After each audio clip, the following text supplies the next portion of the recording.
Hey guys, I want to do a video today about the warrior ethos, which is something within masculinity that is a must, and it's something to really take a look at. You know, one of the existential questions in life is about this resistance, and existentialism to me essentially is it just is what it is. I mean, what is? Gravity. Where does it come from? I don't know exactly why it is, but I know that it is. And because it is, I've got to do something about it. I've got to live forthrightly in the face of gravity so that I can walk around and do some things. It's a formidable foe, though. And one of the things that we know existentially that's going on is that there is this resistance to human productivity or humans doing anything. There's a resistance to it. There's this weight, this blanket that's been laid over top of us that we have to work against constantly. I would say it's, from a Christian perspective, it's the fall, but it's this thing that we've got to deal with. And if you don't stand up in and on purpose and fight, then you're not getting very far. We're going to have to fight our way into everything, out of everything, and into whatever success that we have in life. And so a warrior ethos is something, especially for men. I mean, it's for humans, it's for women as well, but men, I think, especially were designed, because I'm a person that believes in roles, that men are different than women, and that men have specific things that go along with their role that they need to be doing with a little more intensity than women per se. But we are to lead. Men are to protect. We're to use our strength, not for evil, not for violence, but to protect, to bless, to love, to help. And at the sense that using our strength for the benefit of others, to bless, to protect, that protection thing is a big deal. So for men, we've really got to lean into this warrior ethos of who we are and exercise it, live from it. One of the things that we know, again, kind of existentially, something that is what it is that humans are made as aiming creatures. That's just the way we are. We have got to have coordinates to move. In other words, we got to have purpose. You've got to have a sense of destiny. You've got to step into a reason for being here that's a ruling passion, because that determines to the degree of success or the ability, your ability to stand up and make something happen in this world is very much tied to the amount of passion for living, your purpose that you've been able to tap into on a very deep level. And so as aiming creatures, it's our responsibility to proactively aim. If I'm an aiming creature, meaning I've been created to aim at something, to accomplish a purpose, then I need to proactively take charge of that and aim myself.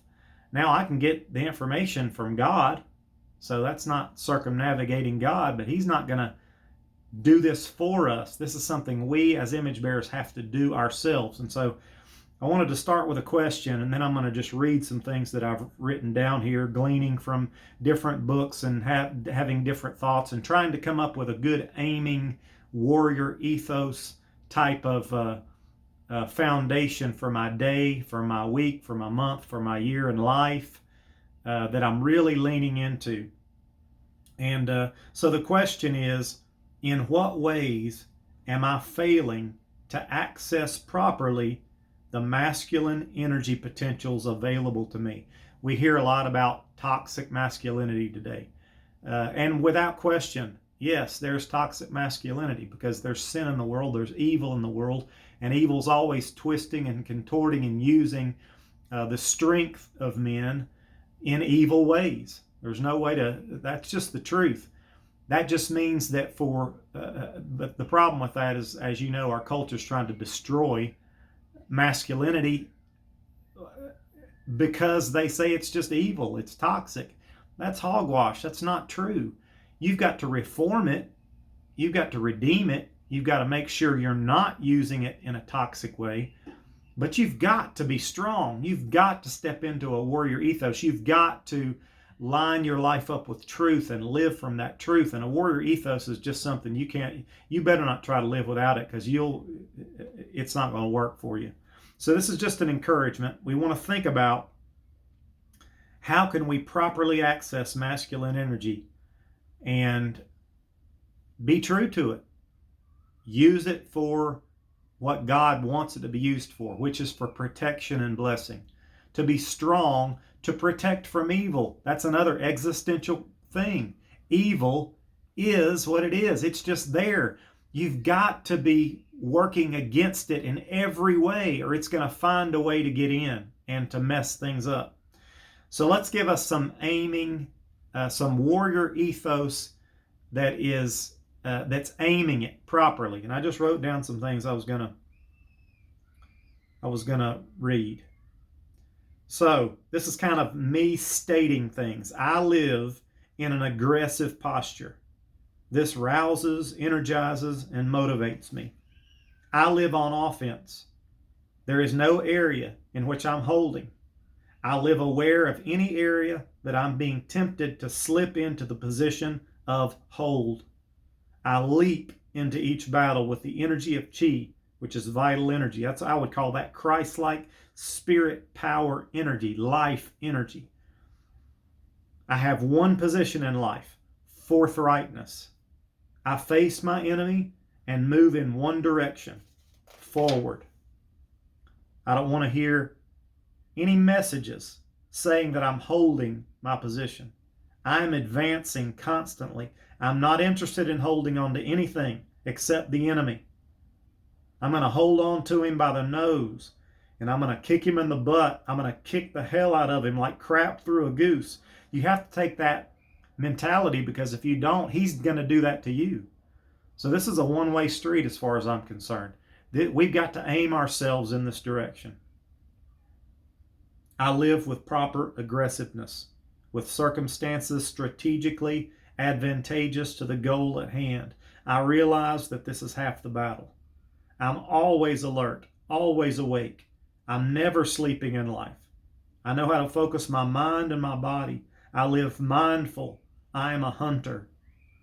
I live aware of what I want and aware of how to get it. As a function of clarity of mind, I'm a strategist and a tactician.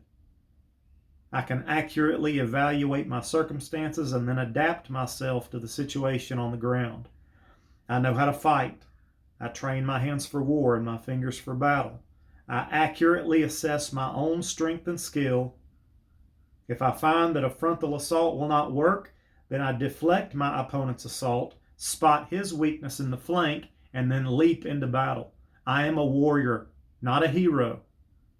I have clarity of thinking realistically in assessing my capacity and my limitations in a given situation. Forward, always forward, sometimes means shifting tactics. It means flexibility of strategy that comes from razor-sharp evaluation. I have clarity of thought by living with acute awareness of my imminent death. Although one of my life goals is to be taken by God like Enoch was, I still live with an understanding about the shortness of life and how fragile it is. I live aware of how few my days are, and therefore this very hour is an hour I will fill with fierce aggressiveness against resistance and do actions and habits that will position me in the victory. Rather than depressing me, this realization leads me to an outpouring of life force and to an intense experience of life that is unknown to others. Every act counts. Each deed is done as if it were my last. I live my life as if I were already dead. I have no hesitation. I live with a sense of death that energizes my warrior energy to take decisive action. I engage life. I never withdraw from it. I don't think too much, because overanalyzing leads to doubt. Doubt turns into hesitation. Hesitation to inaction. Inaction can lead to losing the battle. My warrior energy focuses my ears to hear the timing of God With aggressiveness, I turn my ear toward my Father's face. I am a worshiping warrior. I practice decisive action. I train for this by exercising enormous self-discipline. I am concerned with skill. By the way, I exercise that self-discipline as a discipline of life. In other words, I've thought through such a compelling vision for my life and existence that it just simply eliminates 98% of the things I could do don't line up with what I want to do. And that's what discipline is. It's having a larger vision for your life. I am concerned with skill. I am concerned with training to be all that I can be in my thoughts, feelings, speech, and actions. Unlike the hero, my actions are never overdone, never dramatic for the sake of drama. I never act to reassure myself that I am as patient as I hope I am, or as potent as I hope I am, I should say. I never spend more energy than I absolutely have to, and I don't talk too much. My control is, first of all, over my mind and my attitude. I stay properly aligned underneath the lordship and ultimate power source of my King, Jesus Christ. I live spirit, soul, and body. I am living, maximizing what my potential is by yielding to God's warrior spirit and keeping my spirit on the seat of dominion. This means live underneath and submitted to an unconquerable, undefeated warrior spirit, giving me supernatural courage and fearlessness. I develop discipline, giving me the rigor to develop control and mastery over my mind and over my body, with the capacity to withstand pain and suffering, both psychologically and physically. I am willing to sacrifice with wisdom and suffer in the moment to bless my future situation. I live under the statement, no pain, no gain, and always knowing and believing that God will not waste any of the pain I endure. I am loyal to God and transcendent things that are far greater than I am. I live ultimately committed to the ideal of valor and the Christ-like way who lies behind such things as noble quests, might for right, and the lifting up of the oppressed. I no longer seek freedom because I'm afraid, because I found it to be a worthless pursuit of self-centeredness. I am a slave to doing what is right and what is my moral obligation to do, to put on display true righteousness that glorifies God. I live not to gratify my personal needs or wishes or physical appetites. I live to hone myself into an extravagant and efficient love of God and spiritual machine. So where did the warrior ethos come from? That's a question. I believe it came from God, the one that created all things. The Lord is a warrior, the Lord is his name.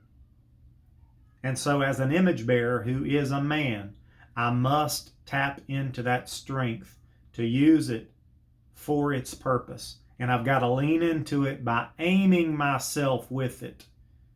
That's what we do every day. We get up, we think through these things, we sink ourselves into the solid rock of some substance that is a ruling passion that aims us in the right direction. There's an old word in Greek culture that I found called andria.